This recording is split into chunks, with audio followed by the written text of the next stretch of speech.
다윗이 사울과 이야기를 끝냈다.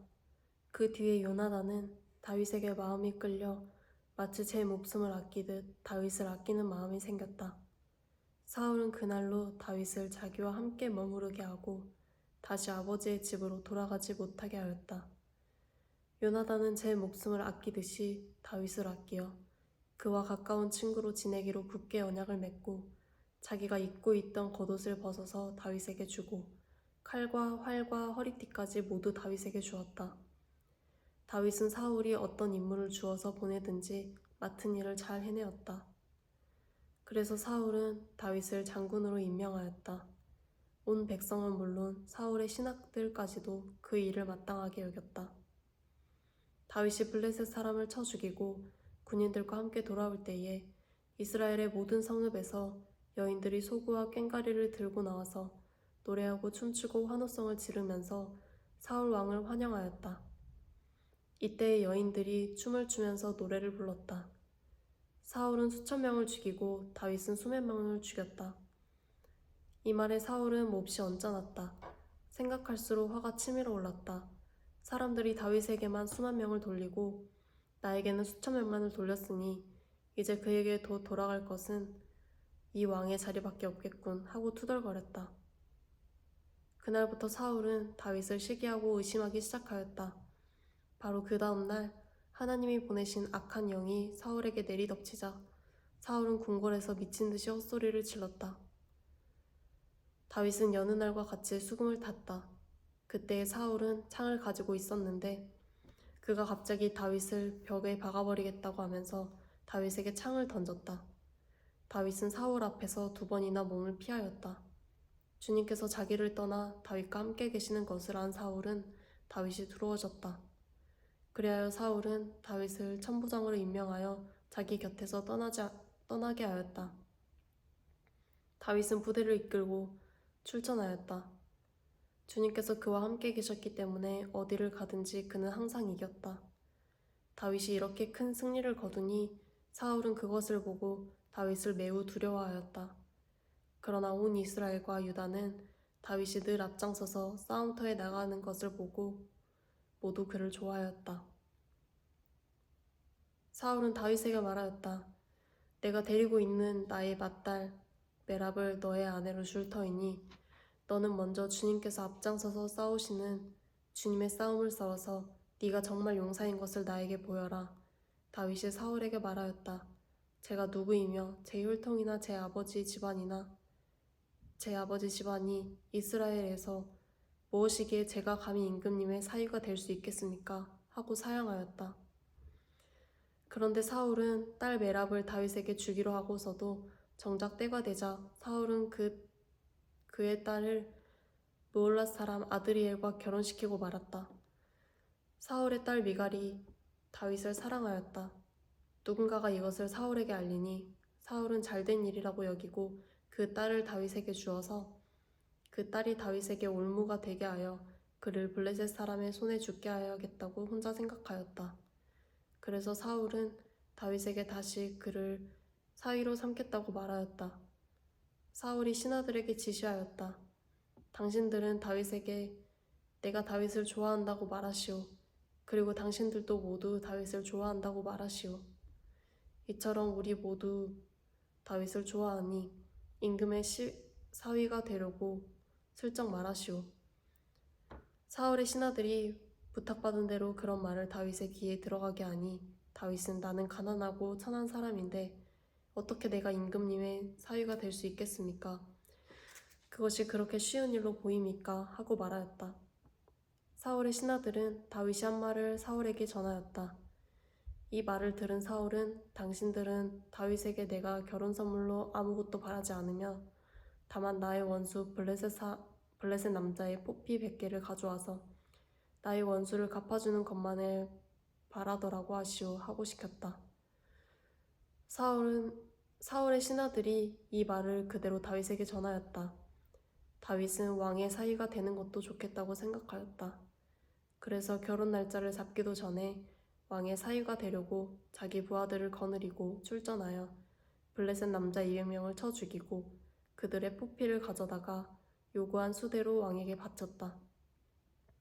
사울은 자기의 딸 미갈을 그에게 아내로 주었다. 사울은 주님께서 다윗과 함께 계시다는 것을 알았고 자기 딸 미갈마저도 다윗을 사랑하시는 것을 보고서 다윗을 더욱더 두려워하게 되어 마침내 다윗과 평생 원수가 되었다. 그 무렵에 블레셋 지휘관들이 군대를 이끌고 침입해 와서 싸움을 걸곤 하였는데 그때마다 다윗이 사울의 장군들보다 더 큰 전과를 올렸기 때문이다. 때문에 다윗은 아주 큰 명성을 얻었다.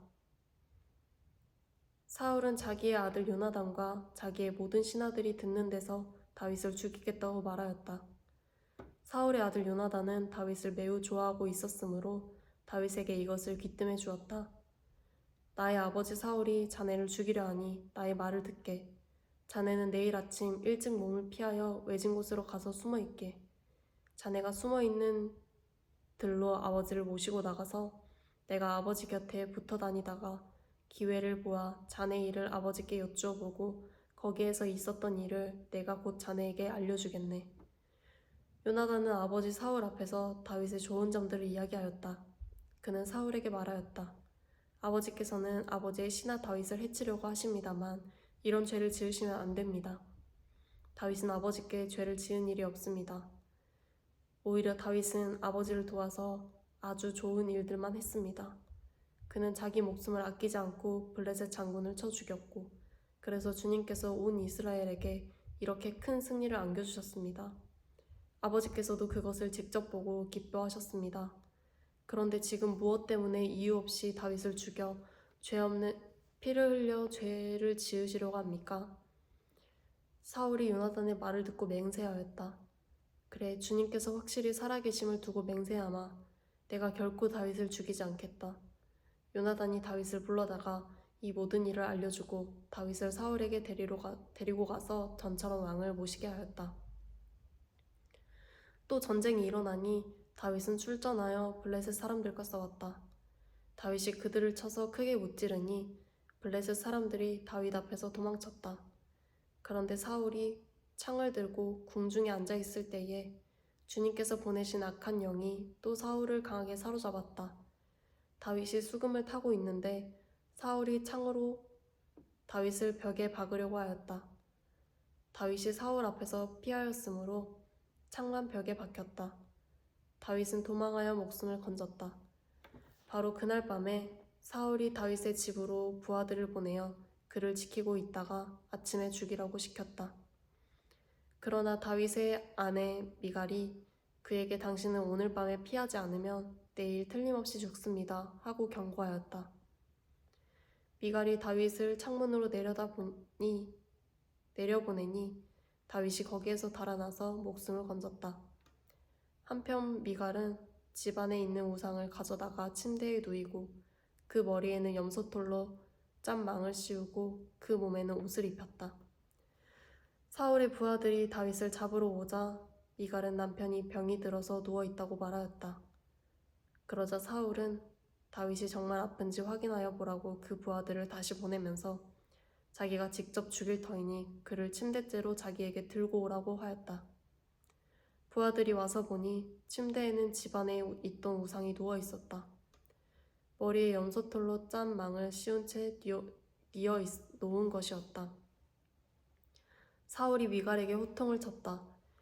네가 왜 나를 속이고 원수가 빠져나가서 살아날 수 있게 하였느냐? 그러자 미갈은 다윗을 빠져나가지 못하게 하였다가는 다윗이 자기를 죽였을 것이라고 사울에게 대답하였다. 다윗은 그렇게 달아나서 살아난 다음에 라마로 사무엘을 찾아가서 그동안 사울이 자기에게 한 일을 모두 이야기하였다. 그러자 사무엘은 곧 다윗을 데리고 나요스로 가서 살았다. 다윗이 라마의 나요스에 있다는 소식이 곧 사울에게 들어갔다. 사울은 다윗을 잡아오라고 부하들을 보냈다. 그들이 가서 보니 예언자들 한 무리가 사무엘 앞에서 춤추고 소리치며 예언을 하고 있었다.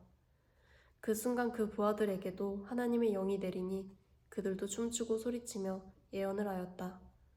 사람들이 사울에게 이 소식을 알리니 사울이 다른 부하들을 보냈으나 그들도 춤추고 소리치면서 예언을 하는 것이었다.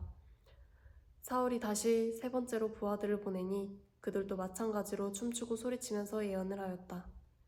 드디어 사울이 직접 라마로 갔다. 그는 세구에 있는 큰 우물에 이르러 사무엘과 다윗이 어디에 있는지를 물었다. 사람들은 그 두 사람이 라마의 나요스에 있다고 대답하였다. 사울이 거기에서 라마의 나요스로 가는데 그에게도 하나님의 영이 내려서 그는 라마의 나요스에 이를 때까지 계속하여 춤추고 소리치며 열광 상태에서 예언을 하며 걸어갔다. 사무엘 앞에 이르러서는 옷까지 벗어버리고 춤추고 소리치면서 예언을 하고 그날 하루 밤낮을 벗은 몸으로 쓰러져 있었다.